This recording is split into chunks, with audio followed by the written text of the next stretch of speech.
everyone, welcome to Nereasanchannel channel. Since it's Pretty Lausanne month, I thought it would be a fun video to kind of talk about this year's Pretty Lausanne competition, give my thoughts, and also do a little Q&A with you guys with questions that you may have about my experience there. Before we start, in honor of the Pretty Lausanne, I'm wearing the same jacket that they gave us when I attended the competition, so we are more in the mood. And I just wanted to briefly share that this jacket, if you think about it, is pretty similar to the envy jacket that we have in my store. This jacket was actually the inspiration for this one. I just thought it would be interesting for me to share that. Let's get into it. First of all, for those of you guys who don't know what the Pretty Lausanne is, I'm briefly going to explain a little bit about it. The Pretty Lausanne is one of the most prestigious international ballet competitions that happens in Lausanne, Switzerland. Their goal is to discover, promote, and support the finest talent in ballet all around the world. One of the bigger differences about this competition is that they do a pre-selection online. You have to submit some of your ballet class work, classical variation and contemporary variation, in order to be selected to go to Lausanne. Once you are there, you spend 5 beautiful days learning from different teachers, being exposed to major ballet schools, meeting people from different countries, and learning so much. At the end of the competition, you perform your ballet variation, contemporary variation. The judges decide the finalists, then the finalists compete, and then some winners are selected. For those participants who are not finalists, there is also a networking forum, so there's a ballet class the following day, and you are seen by many different ballet schools and companies.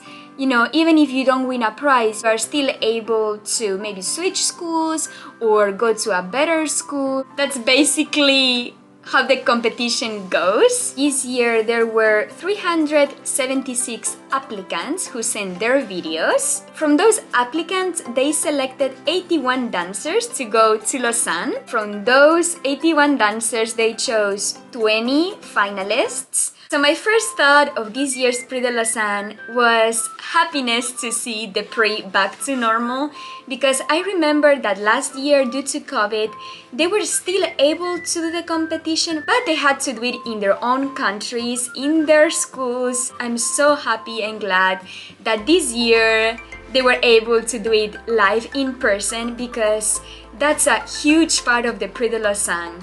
To be there, to meet the people, to socialize, and to be able to learn from the teachers one-on-one. I know that they mentioned that all the candidates were vaccinated and tested. I also saw some candidates wear masks. That was optional. As I saw some of the ballet classes, some of the contemporary coaching, some of the classical coaching, I was just so inspired, and suddenly I felt nerves as I was there again. And just seeing all the participants' excitement and that sparkle of wanting to learn and wanting to catch everything, like I totally understood how they were feeling. As I was watching the variations, I also felt like I wanted to cheer all of them, you know, like wish them good luck. Performing on that stage obviously is nerve-wracking, but at the same time it's such a joy. So I wanted to remind them to like just enjoy the moment.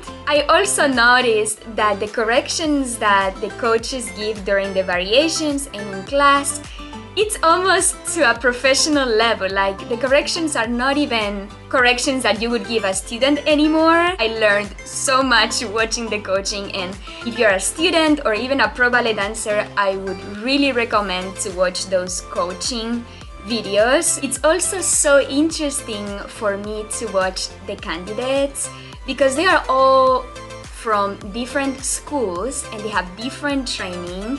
So for example, they would do the same variation but with so many different styles, different focus on the different steps, different techniques, different accents. Something that I realized about the Prix de Lausanne when I was there and this year's Prix de Lausanne, you can also see that most of the coaching is French style. If you come from a Russian school like I did, I realized that for some candidates it's way harder to adjust to the style because the combinations are different, the corrections are different, and the structure of the class is a little bit different. So for some participants might be harder to adjust than others who are trained in the French style. The judging of the competition, I don't know if it's very much French based as well. I know that this year's jury was mainly European. That's something that also caused a little bit of disagreement on their social media because some people were saying that they wish that they had more representations from different countries in the jury, which the Prix de Lausanne also replied that they would work on it. So I think that's probably one of the hardest things for the participants to adjust. That was certainly one of the hardest things for me in that competition. I was trying to look for the candidate selection day, but I don't think it's uploaded yet on YouTube. But I was able to see some of the coaching and the finalists. Prix only allows you to perform certain variations. When you're preparing for the Prix, you don't know what other candidates are going to be dancing. But I don't know, as somebody watching it and watching the same variation over and over and over and over again, I just wish that, there was some variety there. For the contemporary variation, you have to try to follow the choreographer's wishes as much as you can and the best you can. So now let me answer some more questions that you guys gave me. I got over 100 questions, so I will try to answer to as many as I can in this video. How many languages do you need in order to participate at the Prix de Lausanne? One of the great things about the Prix de Lausanne is that even if you don't know English, they have translators in the competition. When they have like one-on-one coaching and the participant doesn't speak English, they have a translator there to translate and for her to understand what the coach is saying. That's one of the unique things about the Prix de Lausanne. Can your teacher watch the competition when the judges are judging? In my case, I didn't bring my teacher to the competition. I brought my mom. For me, that was maybe the best thing because my mom really helped me calm down. Some people also asked me how did I deal with the nerves and how did I stay calm. I think my mom had a lot to do with that. I think she was able to watch the open classes but not when the jury was judging. I don't know if this year things have changed. A great lesson that the Prix also taught me is that you never know who's watching. You always need to do your best because maybe you think, oh, nobody's watching me, whatever. But then actually there's somebody in the corner like looking at you, right? To do your best all the time, I think this is a great lesson. Is Prix de Lausanne still not famous in Russia? When I participated, people didn't really know much about it or wasn't very known. I think there was only one Russian dancer this year and there were two male Japanese participants, one from the Bolshoi and one from Vaganova competing. I think they both did very well. I couldn't see the selection video as I said, but when I saw the coaching videos and the class videos, I think they did pretty well. So I'm very happy for them. How did you deal with the raked floor? In the Prix de Lausanne, the stage floor is super raked. So if you put a ball, it would like fall down like that, like a hill. At the Bolshoi Ballet Academy, our studios were raked, so it wasn't something super new to me. But I do need to say that the Prix de Lausanne stage was even more raked, or that's how I felt. So it's obviously an adjustment, especially if you have some turns in your variation. I think jumping can feel better on a raked floor, but with pirouettes, you might need to do some more adjustments and you might not feel that confident. Why did you choose Aurora for your classical variation? Honestly, this was my teacher's choice. I think she thought that Aurora could help me show what I can do best. And I also loved Aurora. I still love Aurora. It's one of my favorite variations. How much pressure did the competition give you? I wouldn't say so much of a pressure. I just remember being in a very excitement mode. Like, I was super excited. I was looking forward for every single day. The Prix de Lausanne can be so intimidating because it's such a big deal to be there, but at the same time, since you have 5 days in the competition, you are able to feel more confident every day. I think the pressure goes slightly decreasing. It's true that being at the Bolshoi Ballet Academy, I also had to deal with a lot of pressure during the exams because we had our director watch, which was also a pretty big deal. So every time I had a very stressful situation, I always think, okay, if I was able to do that exam, I'm able to do this. Now I think about it and I think that, okay, Prix de Lausanne was a way bigger deal, but I think in the moment, thinking about that really helped me calm down. How important is it to participate at the Prix de Lausanne? Participating at the Prix de Lausanne can give you so many great things. Is it a requirement to become a professional ballet dancer? No. Does it help to get a job? I think nowadays it can help, yes. Can it open new doors? Yes. But if you think that after winning a ballet competition you have done it all and that your ballet career is going to be successful 100%, I would say no to that. What does it offer? I think the biggest thing that the Prix de Lausanne offers is exposure. People get to know you, people get to follow you for 5 days, you get exposed to so many ballet schools, companies, the internet, right? You can just Google Prix de Lausanne 2022 and you can see the people. I think that's the bigger thing it can offer. Of course, as I mentioned, it can also give you scholarships, it can also give you contracts with companies. I think it can help you and support your ballet career in many different ways. How old were you when you participated at the Prix de Lausanne? I was 17 years old. And what is the age limit to participate at the Prix de Lausanne and YGP? So for Prix de Lausanne, the age limit is 19 years old, and for YGP is 20 years old. Which category do you feel more comfortable performing, classical or contemporary? I think at the time when I participated at the Prix de Lausanne, I would say definitely classical. But at the same time, I love contemporary, and getting to work with Goyo Montero, it was so great. It was so good to teach your body how to move in different ways. It's like learning a different language, literally. I feel comfortable dancing both, but I would say classical probably will still win. Do you think the corrections the teacher gave you on the last day of the competition before you performed your variations was helpful? I would say that at that moment in the competition you can do 2 things. You can either try to apply the corrections that they are giving you and try something different, or you can stick to what you know you can do and play safe. If your goal is to win the competition, I would probably stick to what I am used to doing for the competition because your body already knows what to do and you have the muscle memory. Sometimes when you try to add new things right before you have to perform, you can get a little bit confused, right? I think that is always good to try to apply everything that they tell you, even though you might make a mistake in the competition.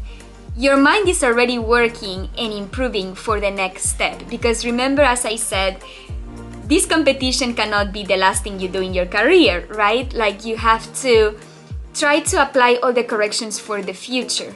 Were they helpful for me? Yes. Do I still apply them nowadays? Yes. So I think they were helpful for my ballet career. Maybe not so much for the day of the competition, if that makes sense. What do you think of Tsukino Tanaka? She was one of the candidates who actually went to the finals and won the second prize.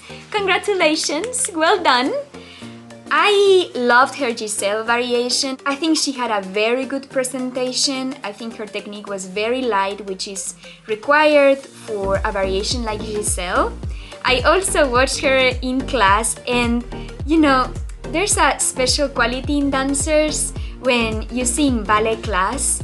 You can feel the sparkle from some people, and I think she has that sparkle, and you can see that she really enjoys what she's doing. I think she did a great job. Why do they rate girls and boys together? And this is something that I also kind of agree that it's kind of hard to say if there's only one prize, decide if it's gonna be for a girl or a boy. I think that probably it would have been better to have girls judged separately from the boys. This is something that happens in most ballet competitions. I don't know why they do this. I would also like to have it separate because there are things that you cannot compare, like point work with male dancers. You know, like there's different techniques. So I honestly don't know why. Would you do it again?